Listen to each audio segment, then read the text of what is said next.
목소리와 교육이 건축적으로 활발히 일어났으며 교회 부가도 그렇게 됐으면 그런 마음으로 시작하게 됐는데요. 우리 오늘 진행하실 우리 박상익 대표님 제가 우리 공개해 드린 것처럼 통합지역 장로님이세요. 통합지역 장로님이신데 여하튼 우리 교회 건축에 대해서 뭐그래도 이게 건축만이 아니라 토탈 오늘 설명 좀 드릴 줄 알겠지만 제목 자체가 토탈 솔루션이잖아요. 건축 관련해서 여러 가지 제반 어쨌든 그 관련된 사항이 많아서 이런 부분에 대해서 잘 인도해 주실 것으로 생각이 들고요. 기대해 보시기 바랍니다. 그리고 오늘 참석지 못한 분들 많은데 옆에 잘 전해 주셔서 우리가 이 1회라고 생각하고 매년 한 번씩 하려고 있을 때문에 그러면 우리 총회장님께서 먼저 시작에 앞서서 기도해 주십니다.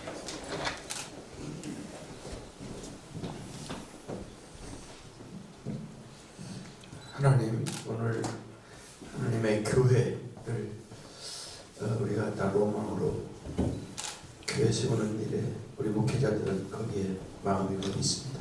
또 하나님도 그 마음과 눈과 그 귀가 바로 그 성전에 있다고 말씀하셨는데 이 아름다운 교회를 짓고자 하는 이 아름다운 이 소망을 가지고 오늘 우리 교회 건축 세미나 모였습니다.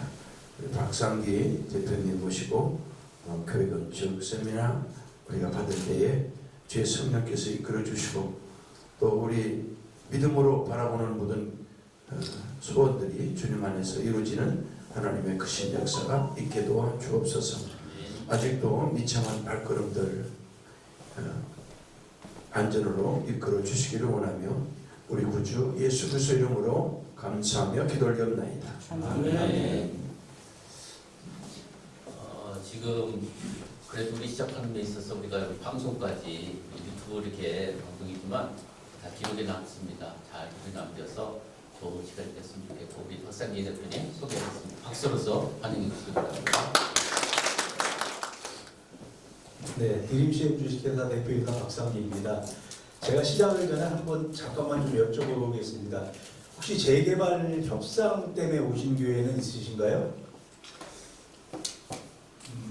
그러면은 그것까지 설명은 안 하고 CM하고 건축의 전 과정을 어떻게 하실 것인가 그런 거를 제가 간략하게 설명을 드리고 질의응답을 받는 시간을 갖도록 하겠습니다. 그러시고 장로님들이나 목사님들 대표로 오신 분들은 개교회에서 연락을 주시면 저희가 가서 당회든지 재직회나 이럴 때 가서 전체적으로 프레젠테이션을 해서 이렇게 설명을 해드립니다. 이번 주일도 뭐 다른 교회 한 군데 약속이 돼 있고 그래서 대표로 오셨더라도 듣고 잘 모르시더라도 다시 한번 교회로 초빙해 주시면은 저희가 가서 자세하게 설명을 올리도록 하겠습니다.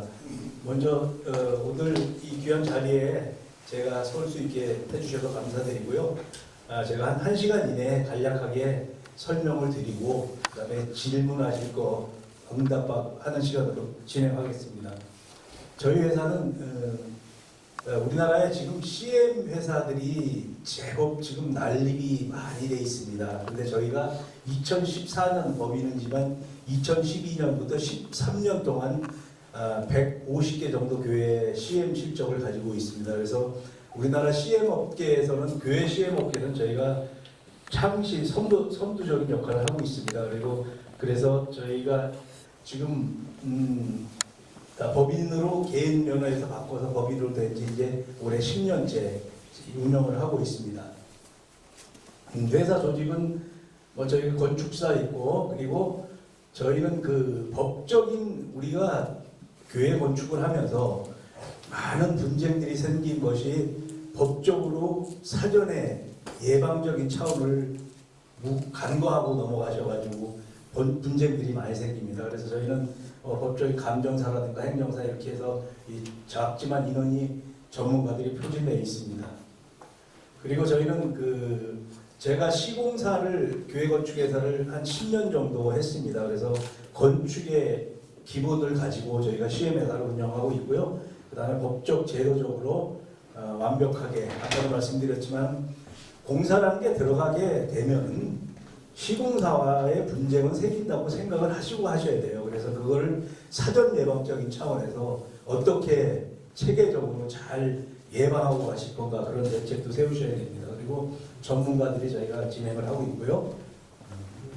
그 다음에 컨스트럭션 매니지먼트 CM이라는 게 어떤 건지 지금 모르시는 분들이 많으실 거예요.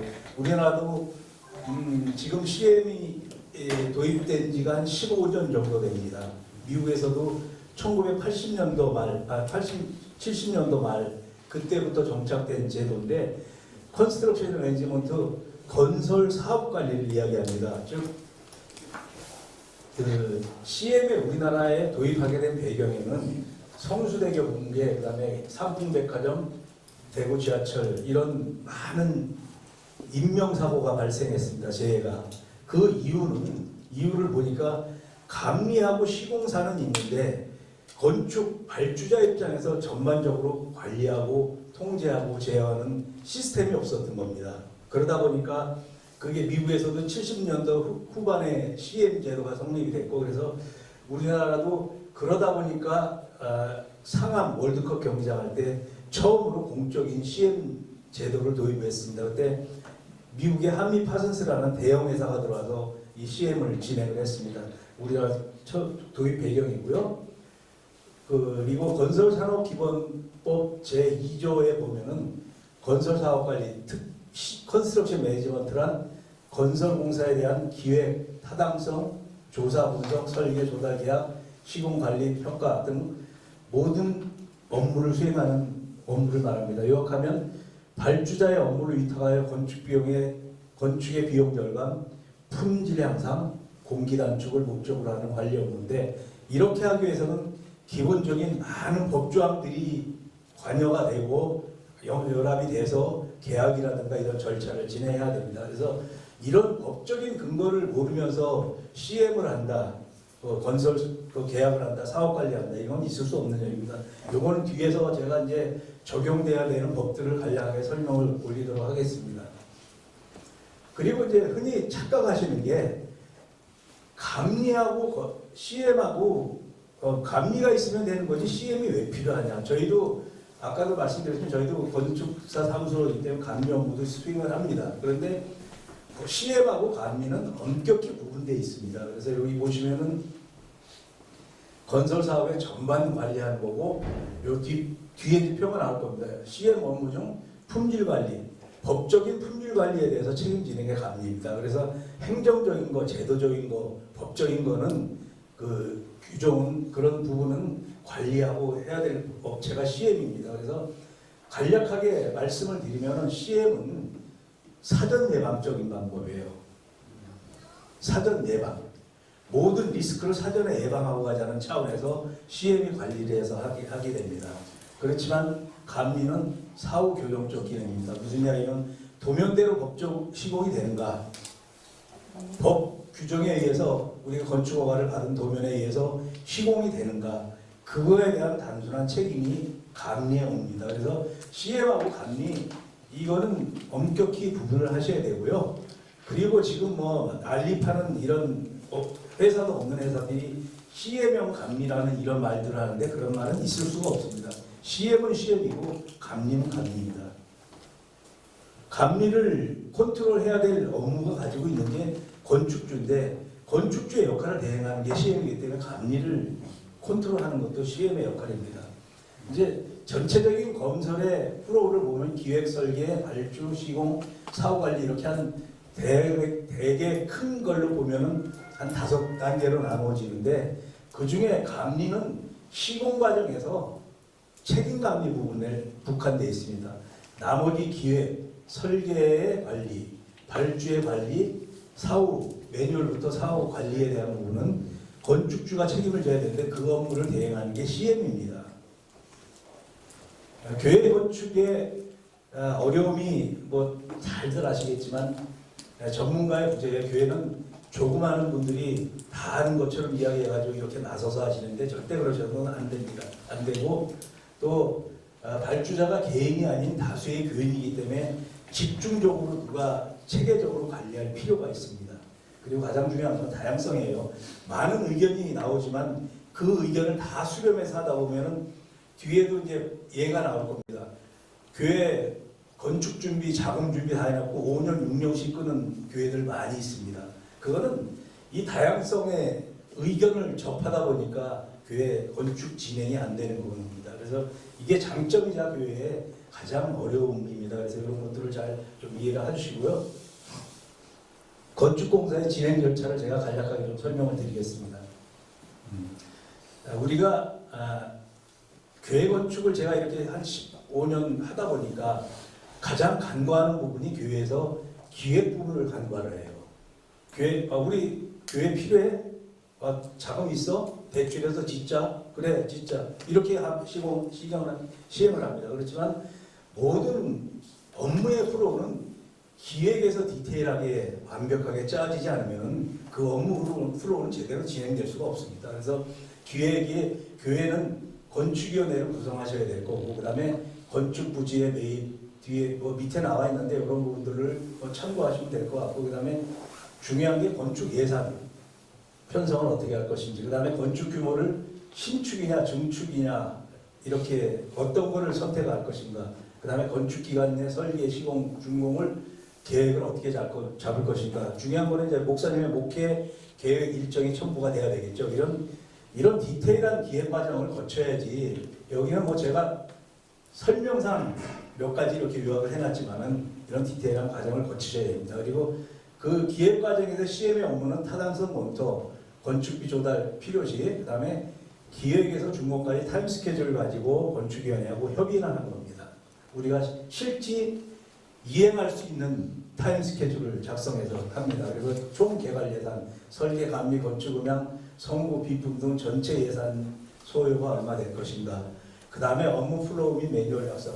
2단계에서는 어떤 업무 플로우로 진행을 해야지 교회에서 진행할 것인가. 그런 업무 플로우하고 매뉴얼을 작성을 해드립니다. 그리고 기타 기획 업무를 지원하고, 여기는 아까 제가 앞으로 5단계도 간략하게 제가 설명상 편의를 도모하기 위해서 해놨습니다.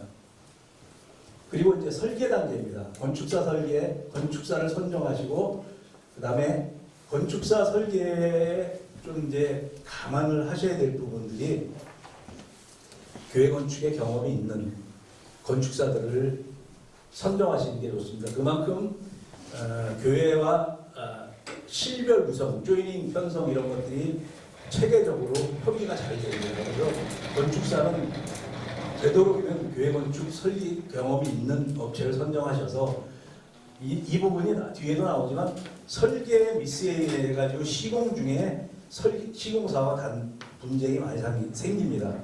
도면 누락, 상세 도면 누락으로 인해서 설계 변경 사유가 발생되기 때문에 그거에 의해서 많은 분쟁이 발생됩니다. 그래서 부탁드리고 싶은 거는 설계사는 그래도 교회 설계를 해본 친구들을 하고 그 계약을 하셔가지고 진행하시면 좋을 것 같고요. 그리고 설계 기간을 너무들 촉박하게 잡으시는데 최소한 5개월 이상 잡아서 이렇게 디테일하게 검토하시는 게 필요합니다. 왜 그러냐면은 두 번째, 평면 및 인면 확정, 교회에서 필요한 실이라든가 그 다음에 조이닝, 연결을 어떻게 할 것인가 이런 부분을 검토하는 기간을 한 달 이상은 건축사하고 잡으셔야 돼요. 그리고 설계 협의 과정에서 가장 중요한 게 이제 CM의 업무에 들어가는 이 기본 설계 단계, 실시 설계 단계에서 교회의 예산을 예산 범위 내에서 설계를 어떻게 할 것인가, 그 협의가 중요합니다. 설계사들은 작품이에요. 작품. 뒤에는 이제 제가 설명드릴 부분이 나옵니다. 그냥 우리가 설계해줘. 그러면은 다 작품을 만들어 옵니다.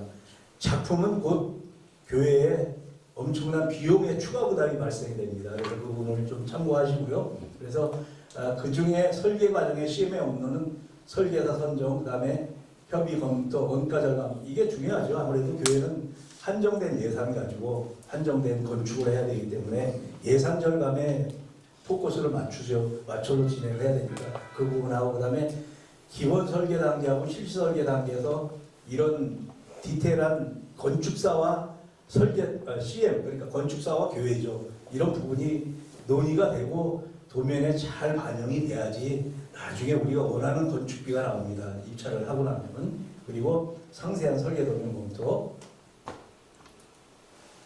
그 다음에 자금은 이제 필요한 부분들이 발생할 경우에 이렇게 진행하는데 요새는 저희가 이제 진행하다 보니까 그래도 옛날처럼 과하게 이렇게 건축을 안 하시더라고요. 그래서 참 다행이라고 생각합니다. 빚에 허덕이다가 목사님들이 고생하시고 그러는데 지금 그러지 않아서 참 다행이라고 생각합니다. 그리고 이제 시공이죠. 많은 교회들 제가 뒤에 예들도 나오지만 분쟁 나서 중단되고 공사 중단, 유치권 행사하고 점유하고 이런 데 가서 상담을 하다 보면 문제는 계약서예요. 계약서. 모든 법적 근거는 계약입니다. 그런데 이제 교회에서는 제가 목사님, 장로님들이 똑같은 믿음으로 업자들을 보십니다.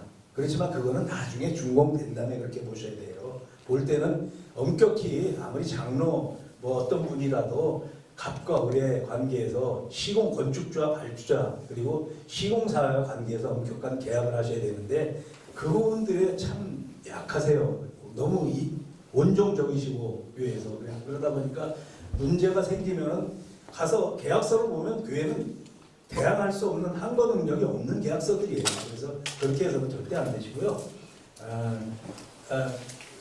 시공 과정에서 이런 것들은 뭐 디테일한 부분이니까 나중에 참고하셔서 제가 설명 한번 드릴 게 있으면 그 교회 가서 설명 드릴 거고요. 이렇게 시공사를 선정하면서 관국공사를 우리가 하나 예를 들면 3천만 원짜리 낙찰을 받으면은 한 40가지, 50가지 이상 조항을 넣고 계약서를 만들고 그다음 그거에 대한 개런티 할 수 있는 부분들을 요구를 하거든요. 그런데 교회는 몇십억, 뭐 100억, 200억 돼도 시공사에서 만들어 놓은 계약서에다 이렇게 쓰시고 도장 찍고 그냥 돈 주시거든요. 그럼 당연히 그건 앞으로 문제를 일으키겠습니다. 그렇게 선언한 거예요, 시공사가. 네, 그런 것들을 잘 보시고요. 그래서 이거는 시공 과정에서 간략하게 설명을 드렸지만은 시공사들은 계약의 필요성, 우리가 아까도 제가 관국공사를 말씀드렸어요. 관국공사 3천만 원 계약하기 위해서는 관국 발주자의 입장에서 필요한 특약사항을 다 들어가 있어요. 특약사항. 그 다음에 그거를 이행 안 했을 경우에 어떻게 할 경우가, 그거를 이행하지 못했을 경우에 어떻게 할 것인가, 그런 조항까지 다 집어넣어서 보증서라든가 그런 걸 다 진구해서 계약을 합니다. 교회도 꼭 그렇게 하셔야 됩니다. 이제 계약 시검토 사항을 이 부분들이 다 그냥 지나가세요. 교회 보면은 최소한의 것, 법적으로 나중에 분쟁이 생기더라도 대항할 수 있는 최소한의 것을 제가 명시를 해놨습니다. 계약 이행 보고서는 공사비, 공사계약을 50억에 시공사고 했으면 그거에 대한 10% 계약 이행 보증서를 건축주는 받아야 됩니다. 건축주는 공사비를 지급할 의무가 있지만 목적물을 공기내 받아야 될 권한이 있습니다. 그 권한을 최소화시킬 수 있는 게 계약 이행 보증서입니다. 계약 이행 보증서를 받으셔야 되고요. 공사 기간에 한해서. 그리고 선급금 보증서, 계약금을 주면서 돈을 안 받으세요. 보증서를 안 받으세요. 나중에 문제되면 계약금 돌려받을 수 없습니다. 그래서 계약금은 흔히 말하는 이 선급금이 계약금을 이야기하는데 계약금은 지급하는 총 금액만큼 보증서를 미리 받으셔야 됩니다.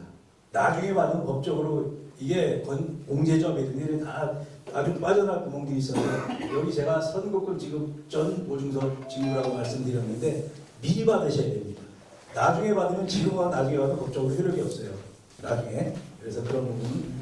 그리고 공사비 지급 방법 이런 것들도 잘 검토하셔서 10% 유보하는 거 이런 거는 공사 지체상금하고 연관이 있어요. 아까도 말씀드렸지만 건축비를 지급하시면서 목적물을 인수받아야 되는데 시공사의 귀책사유로 공사가 지연이 돼요.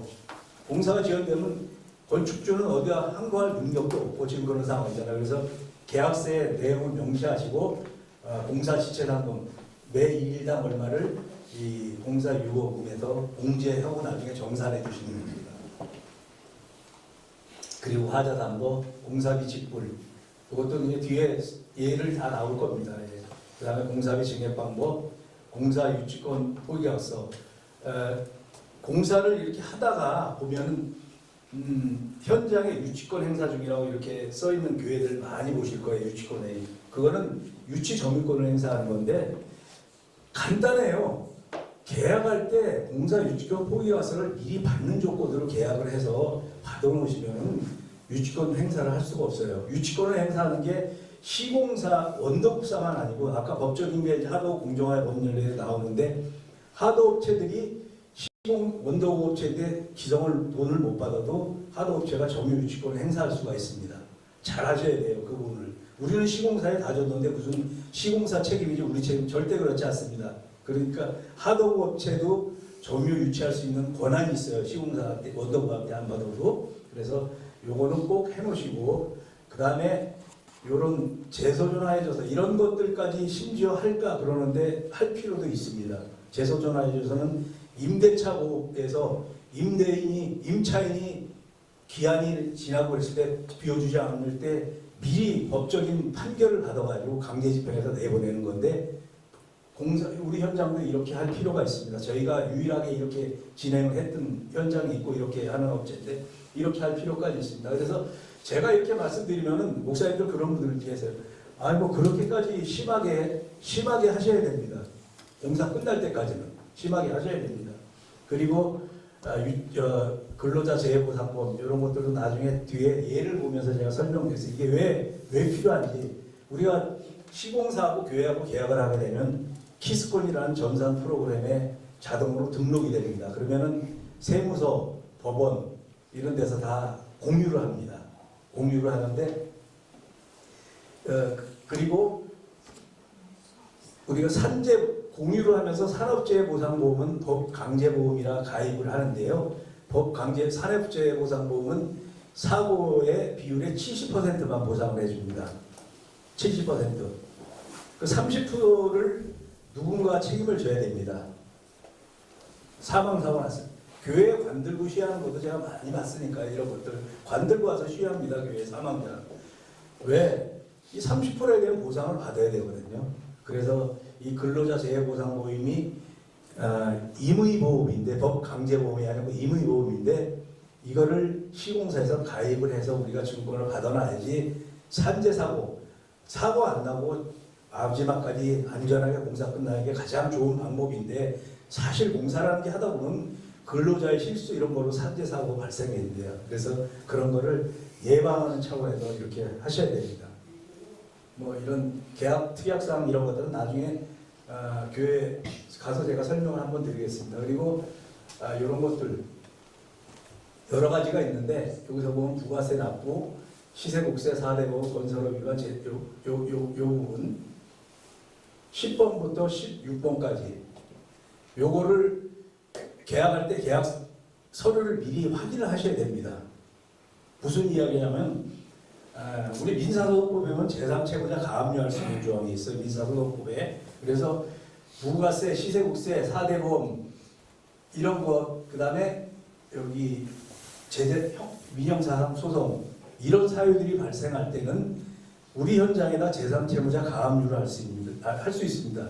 특히 부가세, 시세국세, 4대 보험 요거는 국세 우선 면제 원칙에 의해서 우리가 공사비를 지급하지 않고 국가에다 지급을 해야 됩니다. 왜 우리하고 상관없는데 우리 현장에 압류해? 그게 아까 말씀드린 대로 민사소송법에 제3채무자 가압류 조항이 있기 때문에 이거는 필히 이런 부분들을 확인하고 이런 문제가 없는 업체를 계약을 하셔야 되는 겁니다. 그리고 여기는 뭐 견적 여러 가지 상황이 있지만 요 중에서 3번 좀 보시면은 편중된 단가 여부라는 게 전문가가 아니면 잘 판단을 못하세요. 무슨 이야기냐면 우리 공사 계약금이 10억인데 골조까지 할 때 5억이고 나머지 마감이 5억 들어가야지 통상적으로 이렇게 맞는데 어떤 회사들은 골조까지 8억 집어넣고 나머지 2억 집어넣고 그러면 플러스 어마운트 금액은 다 동일한데 그거는 무슨 이야기냐면 나중에 돈 빼먹을 거 다 빼먹고 나중에 설계 변경하고 공사 중단해서 요구하겠다는 그런 이야기입니다. 그래서 이 부분을 잘 견적금액에 잘 검토를 하셔야 돼요. 요건 전문가가 필히 해야 될 사항입니다. 그리고 이제 이런 절차를 거쳐서 잘 준공이 되면은 이제 준공 검사 입당하고 건축 교회에서는 목종 매뉴얼 준비에 그리고 교회 관리자, 엘리베이터, 전기, 통신, 유지대행 업체 선정하고 CM은 펀치리스트에서 눈에 보이지 않지만 저희들이 체크할 수 있는 펀치리스트를 만들거든요. 그래서 하자가 눈에 보이지 않는 부분도 하자 건축물 점검하고 하자 보수 점검에 하자 보건증 증권, 시공사와 정산 업무, 그 다음에 나머지 최종 매뉴얼 인수인 게 이 업무까지 하는 게 CM의 업무입니다. 건축 실패 사유가 이렇게 뭐 여러 가지가 있겠지만 저희가 몇 가지를 파악해 보니까 첫째는 지금은 이렇지 않은데 교회 재정 능력을 초과한 계획들로 인해서 문제가 생기고 그다음에 교회 규모 대비 요새는 뭐 이렇게 하시는 교회들은 없더라고요. 뭐 지금 옛날에는 전원 부흥된다고 뭐 100명 가지고 1000평 짓고 이렇게들 했었는데 지금은 그렇게들 안 하시더라고요. 그래서 지금 그러면 필패고요. 그다음에 말씀드린 대로 기획의 과정 없이 진행하는 것은 나중에 문제가 됩니다. 그리고 신중하지 못한 기획. 우리가 이제 교회 건축한다 그러면 아마 장로님들, 목사님들 옆에서 별 얘기들 다 하실 거예요. 뭐 누가 몇 평당 얼마에 졌더라, 누구는 어떻게 졌다더라, 누구는 어때 이런 이야기들이 너무 난립이 될 겁니다. 난립이 정확하게 판단하셔야 됩니다. 우리가 입찰을 해서 견적을 받아보면은 그 견적 범위라는 게 거의 10% 이내에서 동일합니다. 업체들이. 그런데도 이런 거에 속된 말로 현혹되셔가지고 문제된 기회들 어마어마하게 많이 있습니다. 꼭 참고하십시오. 그 다음에 이거 뭐 아까도 말씀드린 대로 CM하고 설계하고 감리하고 시공 다 한다는 요새 그런 회사들도 있는데 그러면 그냥 돈 다 주고 알아서 하라 그러지 그 교회에서 어떻게 관리를 하실 겁니까? 그건 아닙니다. 그리고 직영공사 평당단가 직영 얘기하시는데 여기 우리 통합 쪽 인천에 모 교회가 지금 나중에 설명 한번 드리겠습니다. CM을 안 하고 시공사 선정에서 7억 뜯기고 나서 지금 뭐 교회에서 면허를 사서 직영한다고 지금 그러는데 누가 직영을 하실 겁니까? 교회 어떤 분이야 나서서 절대 그렇지 않습니다. 직영 금액이 싸다고요? 안 그렇습니다. 절대 결과론적인 거는 관리의 주체가 없기 때문에 나중에는 교회에서 다 속된 말로 독박 쓰게 됩니다. 이거. 그리고 아까도 말씀드렸지만 부실한 계약서 요거는 뭐 아무리 제가 강조를 해도 지나치지 않습니다. 계약서는 법적으로 우리가 안전을 담보할 수 있는 계약서 작성하시고 그리고 그에 따른 우리 개런티할 수 있는 것들 다 확보해 놓으시고 그리고 나서 계약을 하셔야 됩니다. 그리고 이제 시공사 선정이 제가 아까도 말씀드린 중요한데 이런 회사들이 많이 있어요. 면허대여업체. 아마 건축한다 그러면 장로들 뭐 이런 사람들 상무 뭐 공사장 명함 들고 많이 교회들 찾아올 거예요.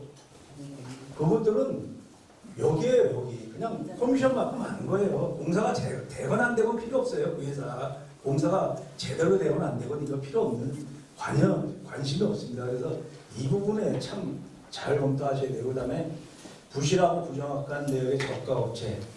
저가업체는 대한민국의 누가 수익 사업을 하는 사람들이 이익 안 남는데 자기가 공사하면서 수익 사업을 하겠습니다. 그렇지 않습니까? 그 안에는 어떤 함정이 있어도 있는 겁니다. 그리고 이제 요 3, 4번이 결국은 연결되어 있는데 잦은 설계 변경으로 의도적인 공사비 증액 및 공사 지연 이런 사유를 진행합니다. 그리고 이제 아까도 말씀드렸는데 법적인 거에 보면은 하도급 공정화의 법률이라는 게 있습니다. 그래서 우리가 시공사하고 A라는 회사하고 계약을 했지만은 A라는 회사는 하도급 업체 법적으로 의무 하도급을 주게 돼 있어요. 의무 하도급 한 30개 정도의 공정인데 그 중에서 의무 하도급을 주게 돼 있습니다. 그럼 하도급 계약을 해서 하도급 사실은 우리는 A라는 업체하고 계약했지만 공사는 하도업체들이 모여서 공사를 진행하는 거예요. 그러다 보면 하도업체들에게 기성이 지급이 안 돼요.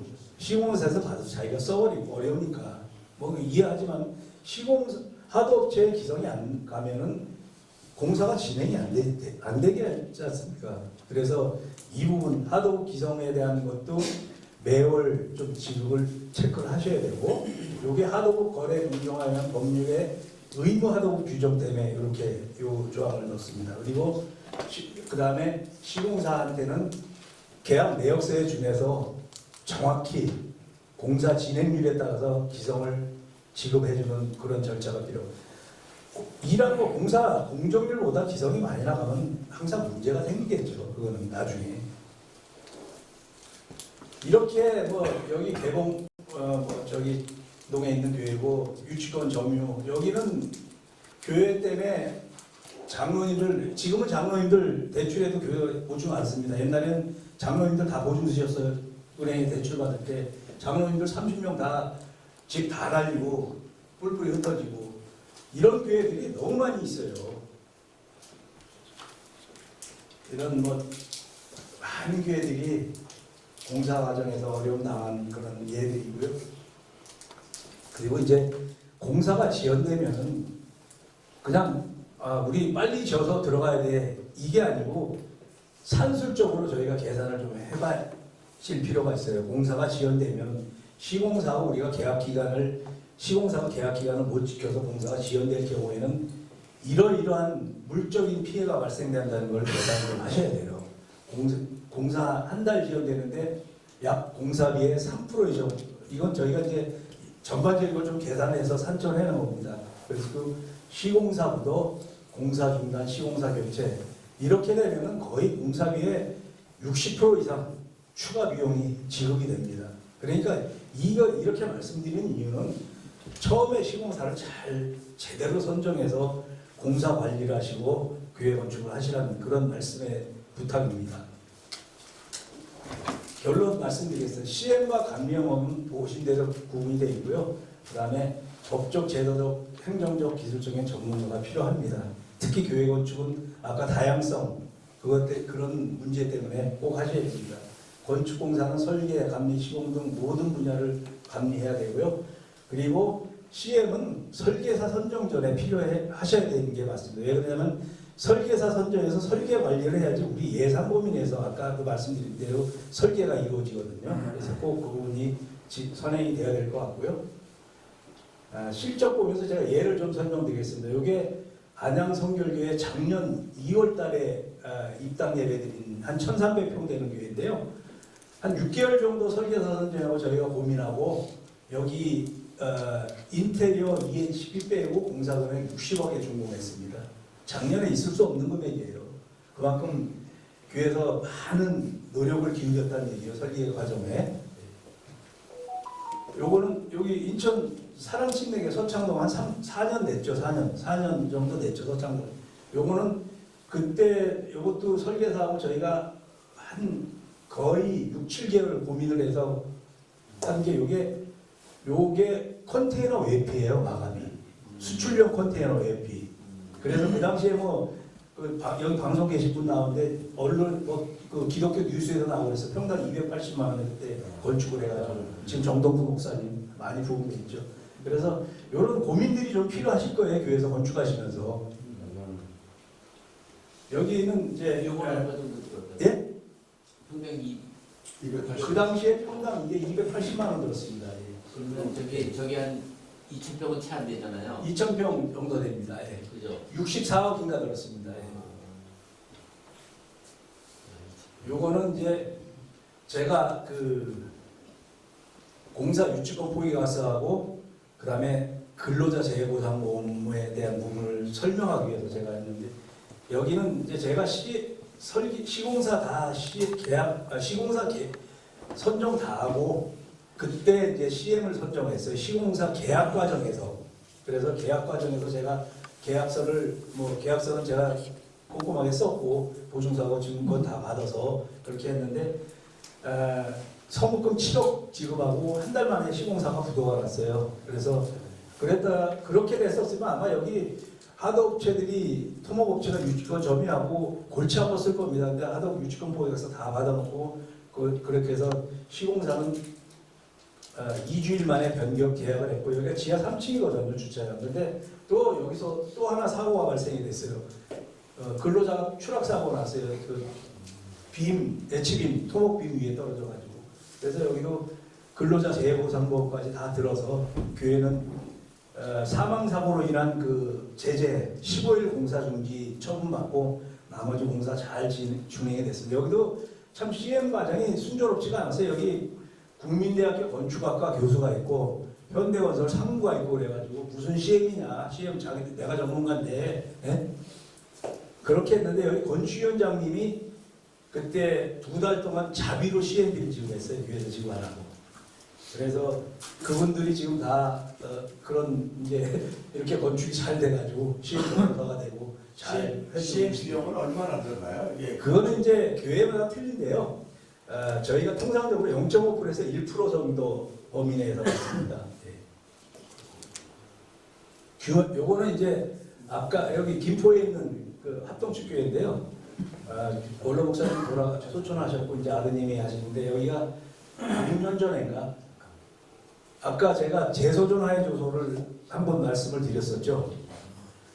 여기 이제 그 장로님이 뭐 건축한다는 분이 원로 목사님하고 잘 하셔가지고 근데 제가 분석을 했는데 뭐 될 수도 없는 금액으로 계약을 하겠다는 거예요. 그래서 그걸 재소존의 화해 조소까지 받아놓고 그런데 뭐 지하 뚜껑 덮고서 역시 포기하고 현장 점유하고 그래서 점유했지만 집행해서 정리하고 직영으로 요거 저희가 마무리했던 그 교회입니다. 한국 그 대한민국 건축대상 받았죠. 이게 곽희수 건축사라고 그 친구가 설계했는데 그래서 제가 설계를 그냥 받으면은 이게 6년 7년 전에 평당 800만 원 들어간 공사예요. 평당 전부 다 내부 민노출로 해가지고 이렇게 작품은 건축가들은 이런 작품을 원합니다. 근데 교회는 이런 작품이 이런 공간의 비효율성 이런 것들이 쓸모가 엄청나게 없거든요. 그리고 공사비 많이 들어가고 여기는 이제 곤지암 만나 여기도 합동축 김광탄 목사님 교회인데 예, 여기는 시공사가 좀 안 좋은 회사가 계약을 했어요. 재정 상태가 안 좋은 회사. 그래서 하도급 대금을 일에 지급을 안 해서 하도급 우리가 확인서 받고 계약 당시에 했기 때문에 하도급 대금을 하도업체들한테 지불하면서 공사한 현장에 그러니까 뭐 일은 더 잘 되죠. 하도업체들이. 여기 그리고 여기 청원교회 가까운 데 있습니다. 청원감리교회 한상문 목사님. 여기도 참 사역이 많았던 교회 200평 건축하는데 설계사가 선정한 건축 시공사하고 계약을 하면서 이분도 뭐 저하고 알았던 분인데 적으니까 그냥 교회에서 하겠다 이렇게 했어요. 그래서 뭐 그렇게 하시라고 했는데 한 1년 지난 다음에 전화가 왔어요. 그래서 입당 예배 초청하는 거냐고 제가 한상문 목사가 했더니 그게 아니고 좀 심각한 문제가 발생이 됐대요. 그래서 가봤더니 공사비는 60% 지급을 했고 하도업체는 오늘 20%밖에 지급이 안 돼서 이게 다 현장을 유치권 행사하고 점유하고 있었던 현장이에요.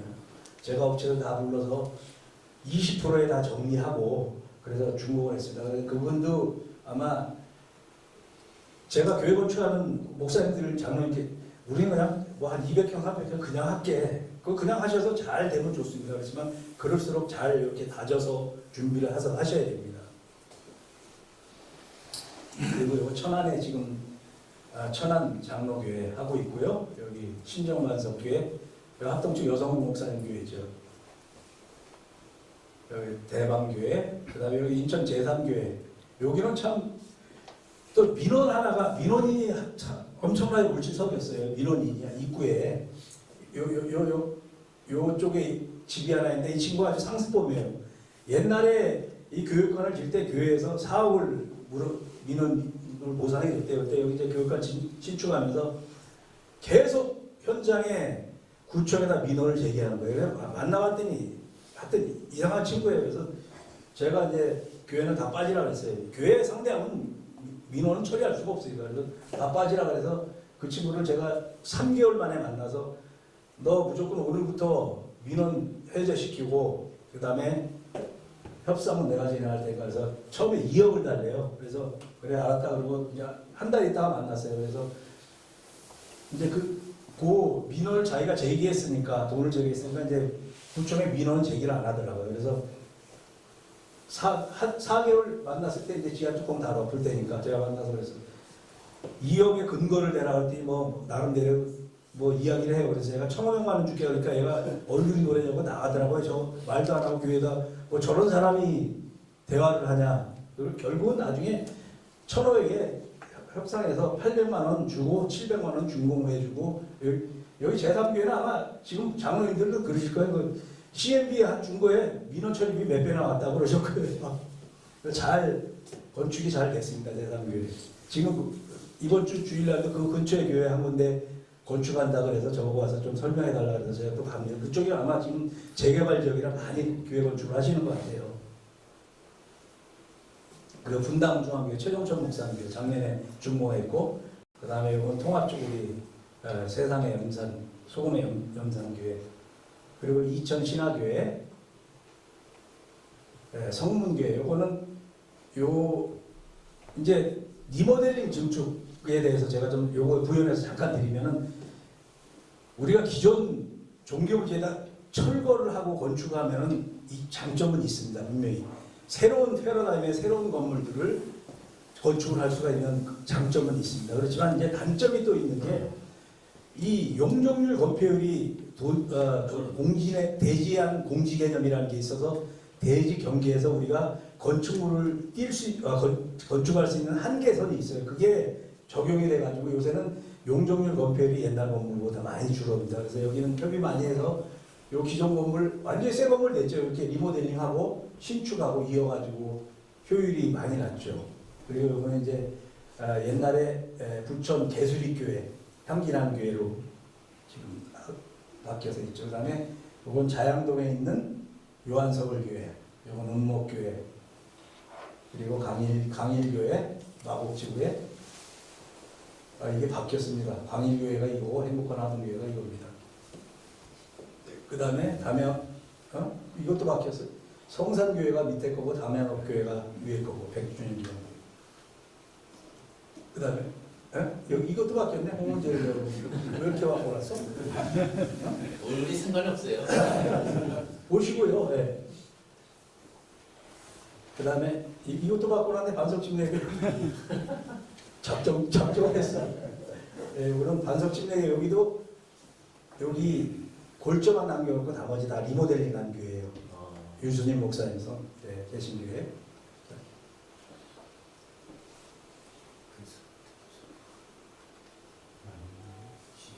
고정 거요. 예, 요거 밑에 거. 네. 다음 거요. 고정 거요? 예. 아니, 다음. 다음. 예. 밑에 거. 요거요? 밑에 거 설명 좀. 네. 이거 지금 오창 목대 지금 다 바뀌어놨습니다. 이 오창 목대교회예요. 네. 통합축교회예요. 네. 여기는 이제 좀 자금이 없어서 1층은 상가로 분양을 하고 2, 3, 4층은 교회로 했어요. 김동환 목사님. 그래서 요거 시험했던 거고 깔끔하게 잘 되어 있습니다. 그러니까 이런 것도 대안이에요. 교회에서 빚을 안 내고 자금이 부족할 경우에는 종교시설 내에 근린생활 내 종교시설 건축이 가능하니까 네. 근생으로 분양을 하시고 위에는 교회로 그거는 이사를 저기 어느 정도 들었습니까? 예? 평당? 이건 한 300평 정도 돼요. 한 300평 정도 됩니다. 예. 네. 이것도 꽤 한 4년 정도 됐는데요. 네. 그때 한 300만 원, 400만 원 정도 들어간 것 같습니다. 정확히 좀 자료는 봐야 될 것 같아요. 네.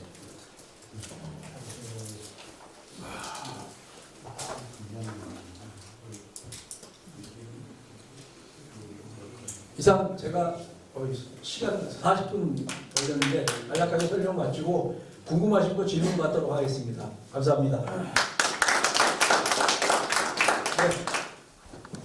강의를 듣다 보니까 예, 계약서 작성할 때 꼼꼼히 보라고 말씀하셨는데 네, 보통 우리가 생활하면서 계약서를 보면 우리가 가깝게 핸드폰을 바꿀 때도 계약서 있잖아요. 네, 근데 계약서를 제출을 할 때 우리가 그걸 다 읽어보지 못하잖아요. 네, 지금 건축할 때도 마찬가지로 예, 기존 계약서가 프린터돼서 이렇게 제시를 할 것 같은데 예, 이것대로 합니다. 우리가 다 읽는다고 하더라도 네, 이것은 안 됩니다 한다고 하면 예. 그러면 계약이 안 됩니다 이렇게 나오고 그렇진 않습니다.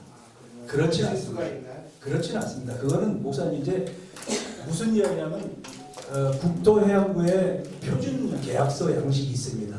표준계약서가 양식이 있는데 제가 말씀드리는 계약이라는 것은 우리가 특약사항을 이야기하는 거예요. 일반 계약은 일반 사항이 있고 특약 사항이 있는데 계약 조항에 일반 사항과 특약 사항이 상이할 경우에는 특약 사항을 적용한다는 법적 규정이 있습니다. 우리가 그렇게 써서 특약 사항에다 우리가 필요한 부분을 다 집어넣으시는 거예요. 그러니까 뭐 나중에 계약서에 대한 것들하고 도움을 필요하시면 받으시고 그렇게 하시면 됩니다. 예. 계약서를 바꾼다고 계약을 한다면 그러면 하지 말아야죠. 대한민국의 건설업체가 한두 개 있는 거 아니니까요. 그건 잘못된 거죠. 제가 말씀드렸지만 이런 조건 없이 다 해놓고 공사 들어가면 칼자루가 시공사로 넘어가는데 그때부터 교회는 지금 뭐 저 거한교회랑 저기 그쪽에 보면은 아파트 지금 다 입주됐는데 2년 동안 끌고 있고 시공사 한두 군데가 아닙니다. 교회 계약서 이거는 간과하시면 절대 안 돼요. 예. 또 다른 질문 있으십니까?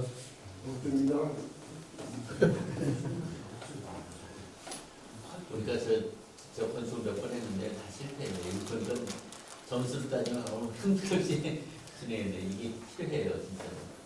교회가 아까도 말씀드렸지만 목사님 장로님들이 그냥 그 업체가 목사님 장로님 믿음의 수준으로 건축을 할 거라고 할 때 그렇지 않습니다. 예. 진짜 그런. 특별한 사항인데 예. 여쭤봐도 되나요? 예, 말씀하십시오. 저는 김포 지역의 초원대강교회 목사거든요. 예. 그 지역은 지금 6층 이상의 건물이 들어서지 않은 지역인 것 같아요. 예. 알아보지는 않았지만 예. 그런데 이제 땅이 나와서 예. 거기다 건축을 하게 되면 네. 예를 들어서 빌라를 5층을 짓고 6층을 교회로 세우는 그런 과정도 있을 수 있죠. 예, 잘 말씀하셨어요, 목사님. 그거는 이제 우리가 지구 단위 계획이라는 계획이 있습니다. 그 땅 전체 그 지역에 대한 계획이 그거를 열람해 보면은 가능합니다. 열람해 보면은 그거는 예를 들어서 이런 땅에는 이런 건축을 해라 그런 게 아주 명시가 돼 있습니다. 지구 단위 계획. 그래서 그거는 예를 들어서 집원을 말씀해 주시면 제가 검색해서 말씀드릴 수 있는 개인적인 사항입니다. 동일하지 않습니다. 지역마다 틀립니다. 근린생활 내에 종교시설을 몇 프로 질 것인가 이런 규정들도 다 지구 단위마다 틀립니다. 그러니까 동일하지는 않으니까요. 지금 말씀하신 건 공용주택하고 종교시설하고 같이 짓겠다는 그런 말씀인데 그런 거는 법적으로 그 지역에 대한 토지를 먼저 검토를 해봐야 될 필요가 있습니다. 네.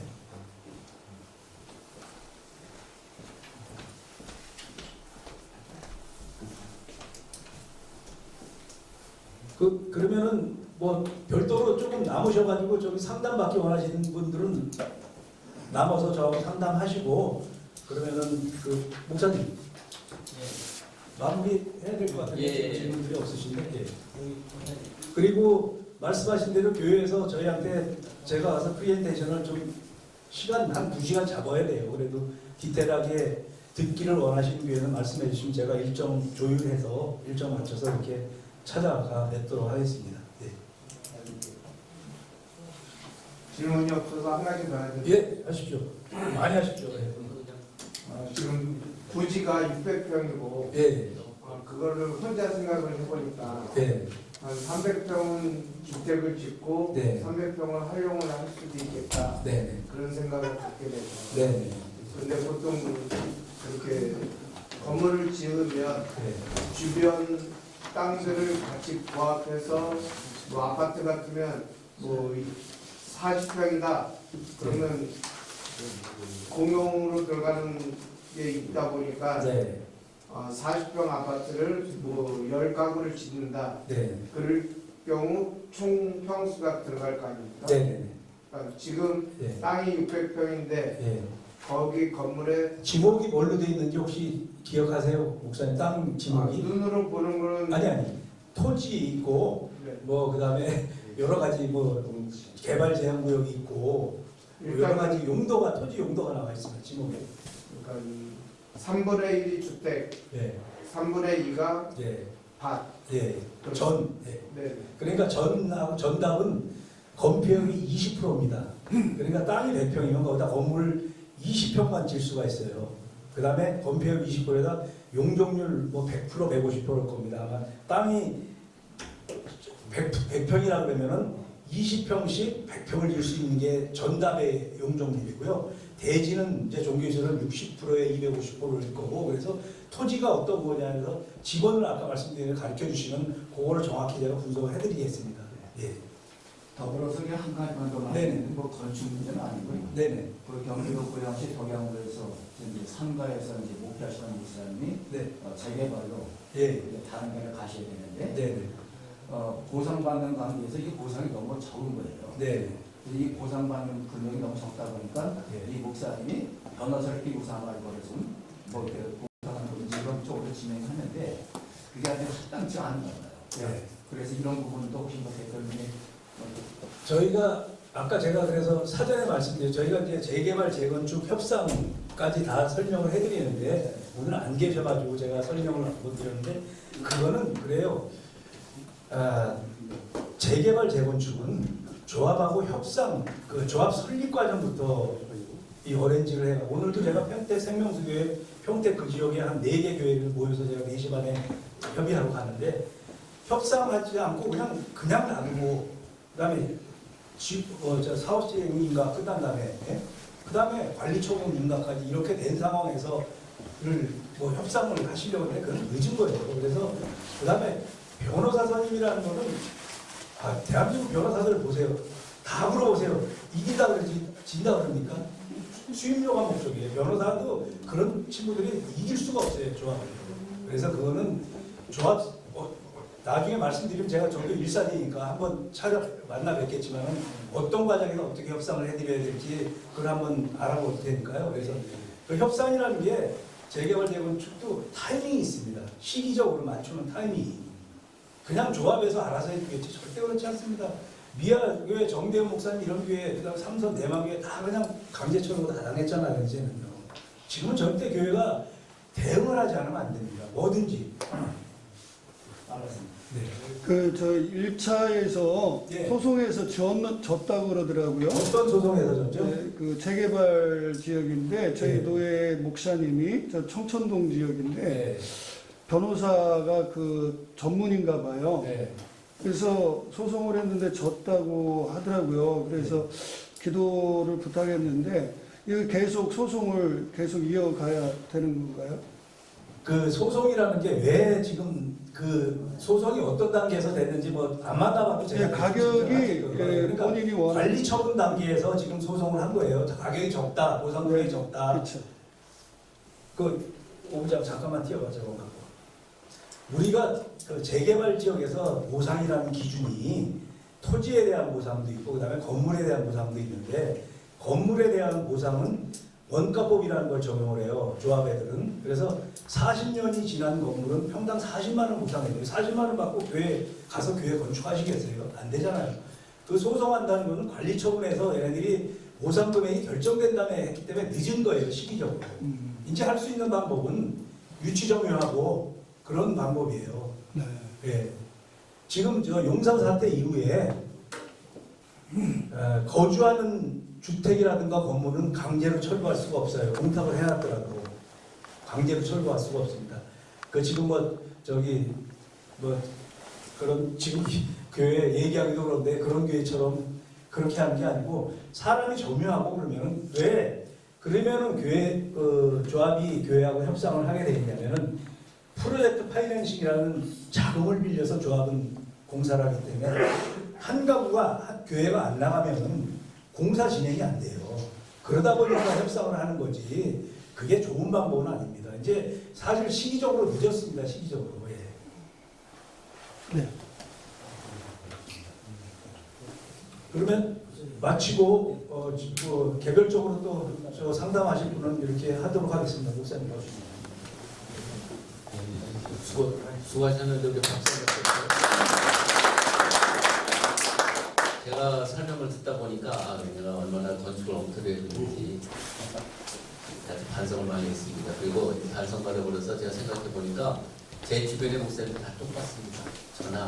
저는 그래도 경험이나 3번이나 했죠. 근데 보면 주변 목사님은 저보다 더 모르는 것 같아요. 모를 것 같아서 이거 정말 많이 전도를 해야 되겠다. 목사님들한테 전도를 해서 학부연합회도 그렇고 정말 제가 들어보니까 저분 좋아하는 게 정말 길이 조직이 됐고요.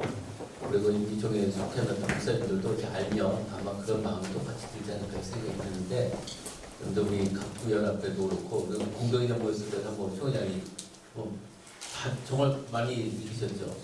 그래서 여러분들한테 오늘 이 문제의식을 이렇게 가졌으니까 주변에 이제 잘해서 또 우리 만일에 그러면 몇 분씩이라도 이렇게 모여서 정말 이 동구나 이런 데는 계속 뭐 재개발되니까 목사님들도 필요하거든요. 하여튼 열심히 전도 많이 해주시기 바라고, 교회 건축에 관련해서는 정말 많이 도움을 받을 수 있을 것 같아요. 그래서 너무 감사하고요. 여기 옆에 그 커피숍에 오늘은 뭐 황표는 안 된대요. 모가차나 이런 거는 준비된다고 그러니까 자유롭게 하셔서 대화하시면서 그렇게 상담도 하시면서 그렇게 하시면 되겠습니다.